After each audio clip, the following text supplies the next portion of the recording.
Good morning, all of you. My name is Ashutosh Rastogi. I'm a teacher by profession. My mission is to impart quality education to all. For that purpose, I'm creating these videos. If you appreciate my work, then please do like my video and subscribe my channel so that I could get the motivation to prepare more videos. Anyways, in our last lecture, we have discussed about the basic overview of our pulse communication system. In this particular lecture, we'll try to discuss about the generation and detection methods of pulse amplitude modulated signals. So these are the outlines. We'll start up with the definition of pulse amplitude modulation. Then we'll discuss about flat top sampler. Actually, we have already studied that we'll be having three types of sampling methods. Number one is your impulse sampling. Second one is your natural sampling. And third one is your flat top sampling. So sampling process is being performed with the help of sampler. So depending upon different types of sampling schemes, we'll be having three types of samplers, just like your impulse sampler, flat top sampler, and the natural sampler. But we mainly use flat top sampler. What are the basic reasons behind? We'll discuss in the later section of this lecture. So in this particular lecture, we'll discuss only about flat top sampler. Then pulse amplitude modulator. Then how we're going to receive our PAM signal. Then what is the transmission bandwidth of PAM signal? What are the various range of frequencies or bandwidth we needed to pass our PAM signal?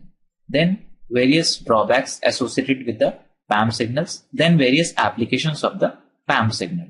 So we'll start up with the pulse amplitude modulation.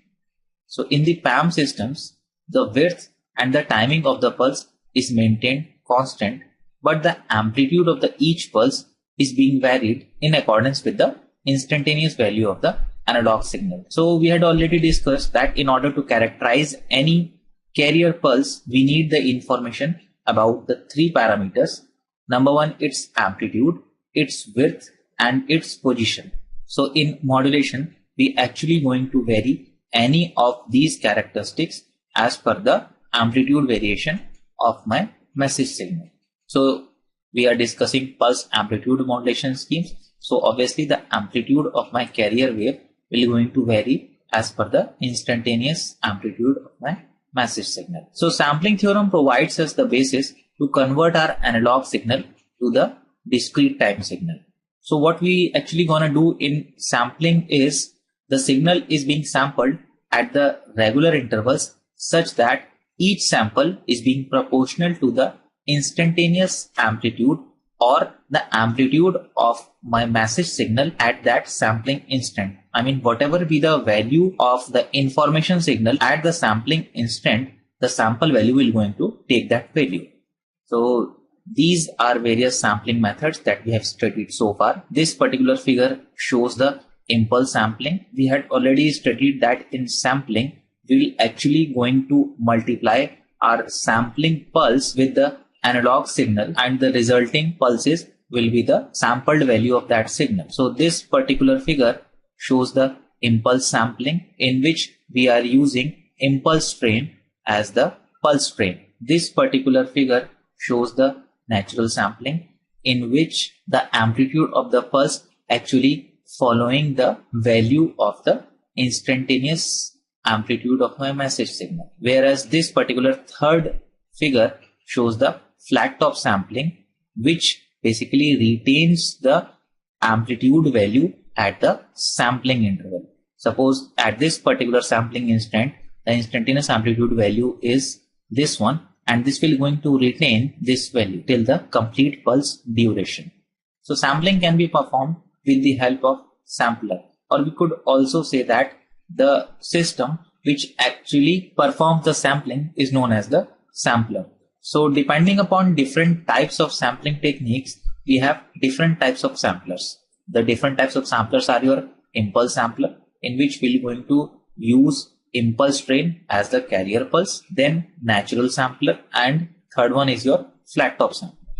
Impulse sampling is not being used for the information exchange as it has very low power. Obviously, we could perform sampling with any of these samplers, but we generally use flat top sampler. So what are the reason behind? Suppose if we are going to use impulse sampler and trying to pass this signal over the channel. Obviously, the strength or power of the impulse will be very low. As they're going to move on or pass through the channel, noise will going to embed them. Since the signal power is very much low, and when the noise will going to embed them, the signal to noise ratio will going to reduce very much, or we could say that it will going to distort our signal completely. And at the receiving side, when we'll try to recover our signal, we will get the distorted signal, or we could say that we will not be able to recover our information signal back. So that is why impulse sampling is not used for information exchange, as it has very low power. Obviously, from pulse power point of view, natural sampler produce pulses of higher power in comparison to the impulse sampler, but its amplitude is being varied as per the amplitude variation constantly. So obviously, when these types of pulses will going to pass through the channel, the additive white Gaussian noise will going to added up those sampled signal value. What I mean to say is, noise will going to embed on these positions at these values, and since we cannot characterize the noise completely, we will not going to have any idea that at what particular instant noise is having larger impact or it is having lower impact. So again, we cannot reduce the effect of noise properly. So again, signal to noise ratio will be of inferior type. So flat top sampling is most widely used due to its noise mitigation capability. So in flat top sampling, how we are going to mitigate our noise is, suppose we are passing our signal over the channel with these flat top samples. So if noise will going to embed, then it will going to add it up over the amplitude values like this one. So at the receiving side, we actually know that the sampled values will going to have the flat top. So obviously we can clip it off those values which are actually noise, or we could say that we could easily suppress the effect of noise. So we can enhance the signal to noise ratio at the receiving side, which is highly desirable conditions. So that is why the flat top sampling is most widely used due to its noise mitigation capability.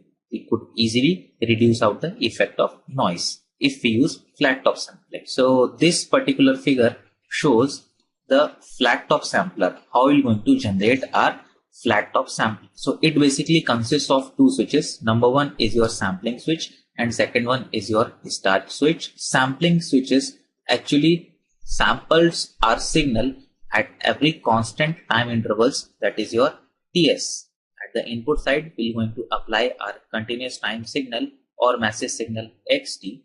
Here is the capacitor, and at the output side or the capacitor output will be the flat top sampled output. So now, in order to understand the functionality of this discharge switch, let us consider this figure. Our sampling switch will provide switching at every TS interval. In this particular TS interval, till the time duration tau, our sampling switch is in on state. During that on state, in the duration of tau, this capacitor will be in charging state. It immediately charges towards the instantaneous value of our XT, and during the off state, when our sampling switch is in off state, this discharge switch actually provides the path for our capacitor to discharge through it. So the voltage across the capacitor actually gives us the sampled outcome.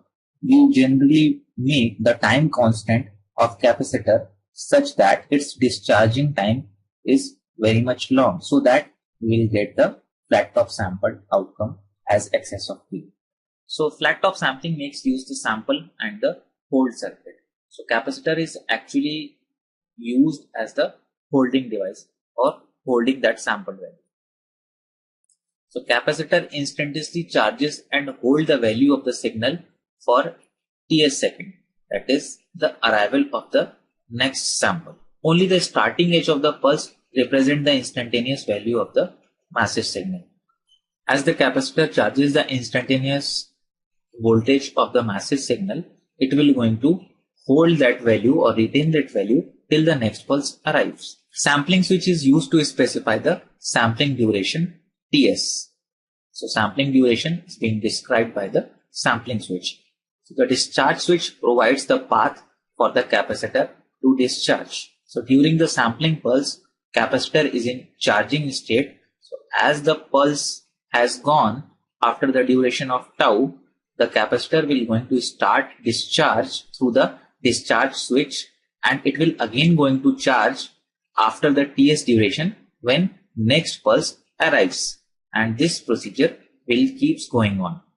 So for minimum distortion, the sampling rate should be more than the twice of the signal frequency. This is the Nyquist criteria. We had already studied it. So now how are we going to generate pulse amplitude modulated waveform? Obviously we need to have a kind of modulator. So at the input of pulse amplitude modulator, we are going to apply the analog signal, which will going to pass through the low pass filter, which will going to make our signal band limited and avoids the aliasing effect. Then that particular signal will going to pass through the multiplier, whose another input is a pulse train, which generates a pulse of fixed duration and fixed amplitude at regular intervals of Ts, that is your sampling duration. Then the outcome of the multiplier will going to pass through the pulse shaping network, whose responsibility is to generate the flat top sampled pulses, and the outcome will be your pulse amplitude modulated waveform. So this particular signal actually shows the time varying message signal, and the signal at the lower side is actually showing the pulse amplitude modulated pulses, whose amplitude is being varied as per the amplitude variation of my message signal or information signal. As the amplitude of my information signal is being increases, the pulse amplitude also increasing, and as the amplitude of my message signal is decreasing, the amplitude of pulse is also decreasing. So the message signal xt is passed through the low pass filter in order to make it band limited, whose cutoff frequency is FM. So the low pass filter is used to avoid the aliasing effect. So aliasing effect we had already discussed. Actually in aliasing, the higher value of frequency component will going to take the place of lower order frequency values of the signal. So this band limited signal is then sampled at the multiplier with the help of a pulse train generator, which is being sampled at every Ts seconds, or the sampling duration is your Ts. I mean at every Ts interval or at every Ts second we're going to have a pulse. So it is then passed through the pulse shaping network, which produces the flat top sampled pulses. So now how we're going to receive the PAM signal back, or we could say that the demodulation of PAM signal. So this particular figure shows the system for recovering the message signal xt from the PAM signal excess of t. So obviously the demodulator's input will be your PAM signal, which is being represented by xs of t, where s represents the sampled version of your information or message signal xt. So this particular signal will going to pass through the holding circuit, and then the outcome of holding circuit will be passed through a low pass filter, and the outcome will be our reconstructed message signal xt. So this particular figure shows the block diagram of pulse amplitude demodulator. So the PAM signal is passed through the holding circuit, whose responsibility is to hold the amplitude value till the arrival of next pulse, and then we're going to pass it through a low pass filter, which will going to smooth out our signal by avoiding the frequencies higher than FM hertz. So this particular figure shows the holding circuit. So this is actually your zero order holding circuit. So what do you mean by zero order, first order, second order? We'll discuss later. But let us try to understand the operation of this holding circuit. So we're going to apply sampled input x of s at the holding circuit's input. So there is a switch S and there is a capacitor, whose responsibility is to hold the value of the signal, and the outcome of the capacitor be your xt. So what does that switch is gonna do is it will going to switch out the signal at every TS intervals, and as the switch S closes, the capacitor C will going to hold that value or retain that value till the next pulse arrives. So by this manner we will going to have the output of like this one, then till the next pulse arrives, this one, until the next pulse arrives like this one, again this one, and so on. So then this particular signal will going to pass through a low pass filter. So this is all about the functionality of zero order hold circuit. So if we closely observe about the operation of zero order hold circuit, the present holding outcome is only based upon the present sample value of the capacitor. So in order to get the hold outcome, if holding circuit consider the last two samples, and on behalf of those two last samples, it will going to take the decision of our present holding value, then this will be considered as first order holding circuit. And if in order to get the present outcome of holding circuit is taken into account the last three samples of the sample values, then this will be considered as the second order holding circuit, and so on. So the switch S is closed after the arrival of the pulse and it is open at the end of the pulse. So hence the capacitor C is being charged to the pulse amplitude value and holds this value till the next pulse arrives. After that, the signal is being smoothened by a low pass filter in order to get the massive signal back. What basically a low pass filter do is it will going to restrict the higher frequency component of the pulses and will going to pass through only the frequency components up to the FM hertz, where FM signifies the maximum frequency component of your massive signal. So with this method, it will going to smoothen out the outcome. So this particular figure shows the actual reception of the PAM signal. So initially we will be having this pink color pulses as the sampled outcome. So this black color is actually being showing this should be the continuous one showing your massive signal.